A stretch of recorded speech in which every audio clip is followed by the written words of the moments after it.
आप सभी लोगों को मेरा प्रणाम एवं समस्त मिथिलावासी के गोड़ लगई छी। मैं लवली ठाकुर फिर से आप लोगों का स्वागत अपने चैनल में कर रही हूँ और फिर से एक बार वीडियो लेकर के आई हूँ। और आज का मेरा टॉपिक है कि आज फिर से पापा बेटा की कुछ डिस्कशन चल रही थी बहुत ज़ोरों ज़ोरों से, और मैं कुछ काम कर रही थी रूम में, तो मैं आई, मैं बोली इतनी ज़्यादा शोर क्यों मचा रहे ये लोग। और आप लोग तो जानते ही हैं जो बिहार के लोग और उसमें भी मिथिलावासी के का आवाज़ कितना लाउड होता है। बहुत ज़ोरों की आवाज़ सुन करके जब मैं आई तो देखी पापा बेटा की, एक बोल रहा है G20, एक बोल रहा है G21। पापा थे G20 पे और बेटा था G21 पे, बहस चल रही है। तो मैं तो बेटा का ही पक्ष लूँगी। मैं बोली क्या, जो मैं बेटा के तरफ से हूँ। फिर मैं शाश्वत को शांत करवाई, शाश्वत को बोली जो बेटा इसका एक उपाय मेरे पास है। सो मैं पापा जी को कैमरा पकड़वाती हूँ और पापा जी को बोलती हूँ वीडियो बनाइए, और मैं आप चलिए और मैं जो भी होता है मैं शाश्वत से बात करती हूँ। आप सभी लोगों को मेरा प्रणाम। G21 ही है। हाँ बेटा, मैं आपकी बात से सहमत हूँ। मैं साबित कर सकता हूँ। जी बिल्कुल, बताइए बेटा। तो इस साल G20 की अध्यक्षता भारत ने की थी।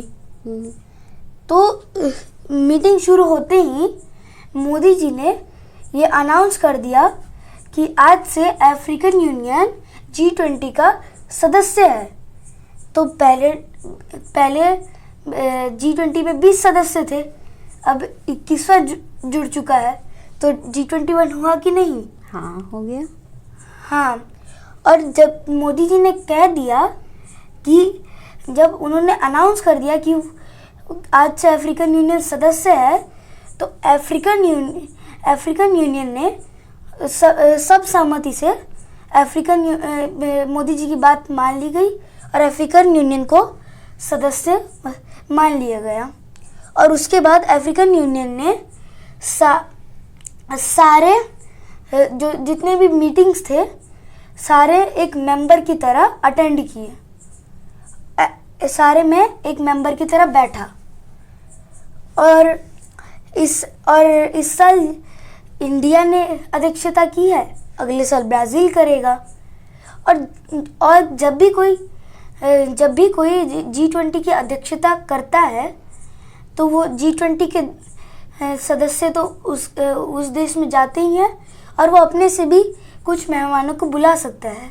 तो मोदी जी ने इस बार 9 मेहमानों को बुलाया था, और भूखा नंगा कंट्री पाकिस्तान पूछेगा ही कौन उसको, बुलाए नहीं उसको।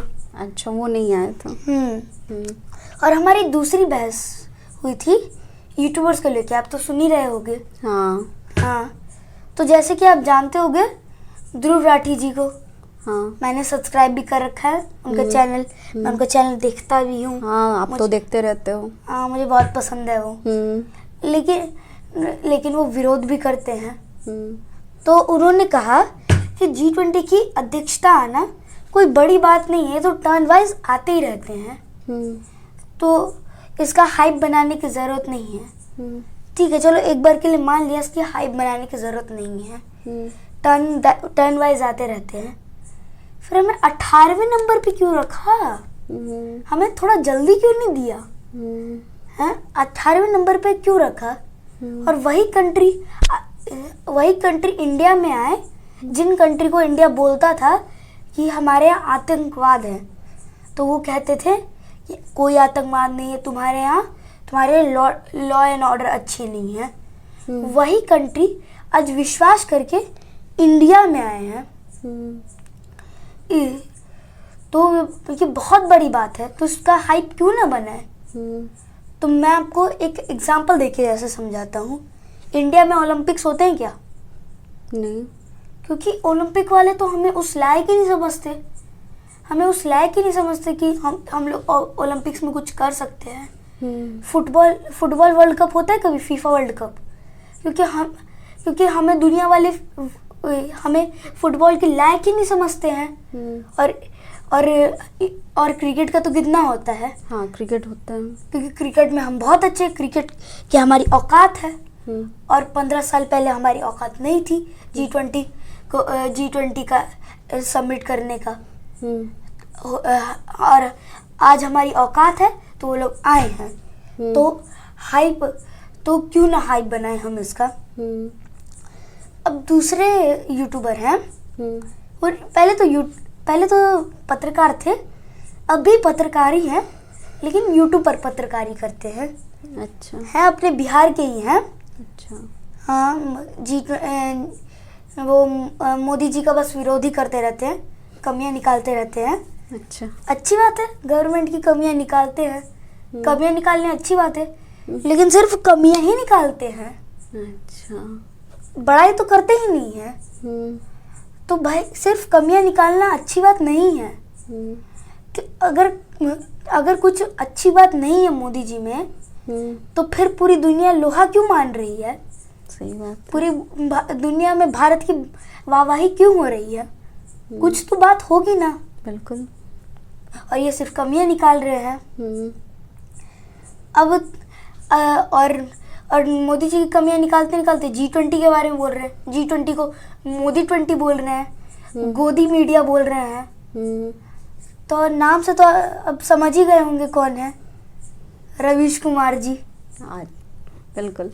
हाँ। तो वो गोदी मीडिया, मोदी 20 ऐसे ऐसे बोल रहे हैं, मोदी जी की कमियां बहुत सारी निकाल रहे हैं। मोदी जी के साथ साथ वो G20 की बुराई कर रहे हैं। मतलब गाली भी मोदी जी को, हाँ, और ताली भी मोदी जी को। हाँ, दोनों। ताली भी मोदी जी के लिए, गाली भी मोदी जी के लिए, क्योंकि वो तो टीम के कैप्टन हैं। हाँ। तो रवीश कुमार जी मोदी जी की बुराई कर रहे, तो कितने लोगों की बुराई कर रहे आपको पता है? मोदी जी तो बस टीम के कैप्टन है। आपने सही कहा, गाली भी मोदी जी के लिए और ताली भी मोदी जी के लिए, लेकिन उनके टीम के मेंबर पता है कौन कौन है? इस साल के G20 समिट के जो शेरपा थे, अमिताभ कांत, ओके, S जयशंकर, हमारे विदेश मंत्री, बड़े बड़े लोगों के मुंह बंद कर चुके हैं वो। NSA अजीत डोभाल, कितने IAS IFS, सबकी बुराई वो मोदी जी की बुराई करके कर रहे हैं, पूरी टीम की बुराई कर रहे हैं वो रवीश कुमार जी। बहुत लोगों की बुराई कर रहे हैं। और ना, मैं रवीश कुमार जी, अगर आप ये वीडियो देखते हैं तो मैं आपको बस इतना कहना चाहूँगा, आप ना अभी यहाँ पर हैं और यहाँ से ना आप सिर्फ यहीं तक का देख सकते हैं, और ना वो ना यहाँ पर हैं, यहाँ पर, तो यहाँ से ना वो पूरी दुनिया देख सकते हैं।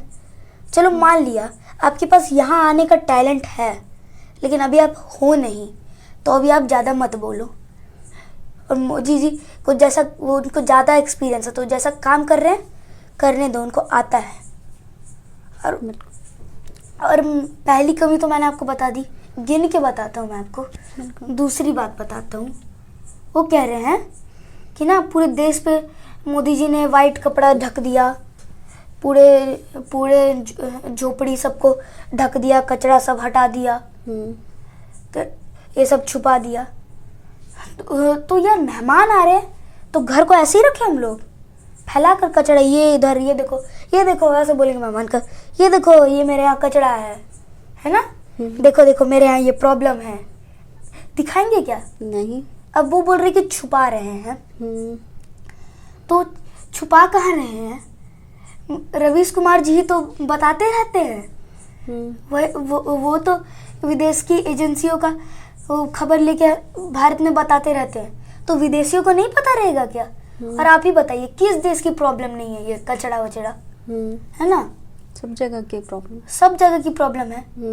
तो उसमें फिर छुपाने की क्या बात है?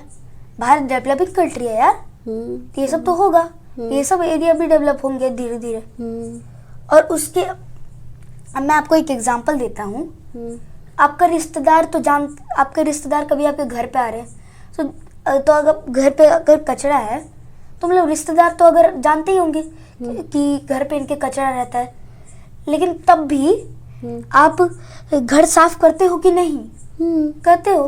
तो वैसे बाहर वालों को पता है कि यहाँ पे कचरा है, तो साफ करेंगे कि नहीं? साफ तो करेंगे। कोई भी आने वाला रहता है तो हम न्यू बेडशीट बिछाते हैं, न्यू टेबल क्लॉथ बिछाते हैं, सब करते हैं। तो ऐसा थोड़ी ना बेडशीट पे चाय का दाग लगाया, सब्जी का दाग लगाया, वैसे ही बेडशीट रहने दी। कुछ अच्छा तो करते हैं ना। हम बिल्कुल साफ सुथरा सब कुछ रखते हैं। हाँ।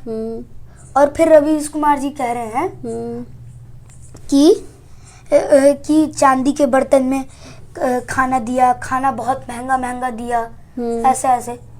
तो अगर कोई मेहमान आ रहा है तो हमारी जितनी औकात है हम उस हिसाब से तो करते हैं ना। बिल्कुल करते हैं, अपना बेस्ट देने की कोशिश करते हैं। बिल्कुल अच्छे अच्छे बर्तनों में खाना देते हैं। तो वही हमने भी किया। हमने उन लोगों को चांदी के बर्तन में खाना दिया, बाहर के जो बड़े बड़े मिनिस्टर्स आए थे। हाँ, जो भी घर में अच्छे क्रॉकरी के बर्तन होते हैं वो मेहमान के लिए यूज़ करते हैं, थोड़ी ना डेली यूज़ के बर्तन में उनको खिलाते हैं। हाँ, अच्छे क्रॉकरी यूज़ करते हैं। बिल्कुल। तो उसमें फिर दिक्कत क्या है? और खाने की जहाँ तक की बात रही, तो मान लिया अब बड़े लोग हो रवीश कुमार जी, आप बड़े लोग हो तो आप रोज पनीर खाते होगे, मान लिया।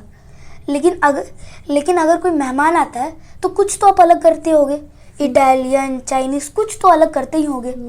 ऐसा नहीं है कि रोज का खाना ही खिला दिया उनको, हैं? कुछ तो अलग करते ही होंगे। और फिर सब बोल रहे कि पैसा बहुत खर्च कर दिया इस पर। तो अरे क्यों ना करें? अगर आपके भी घर पे कोई मेहमान आएंगे, तो किसी के भी घर पे मेहमान आएंगे तो बजट तो थोड़ा हिल ही जाता है ना। और तीसरी बात, वो कह रहे थे कि यूक्रेन और रशिया के मुद्दा को ना लाकर ये मोदी जी वाहवाही लूट रहे हैं। अरे तो भैया क्यों लाए?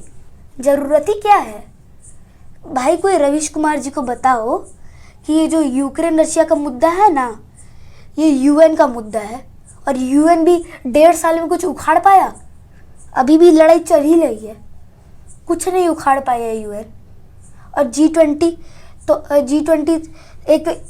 एक बस हमारे फ्यूचर के लिए, डेवलपमेंट के लिए है।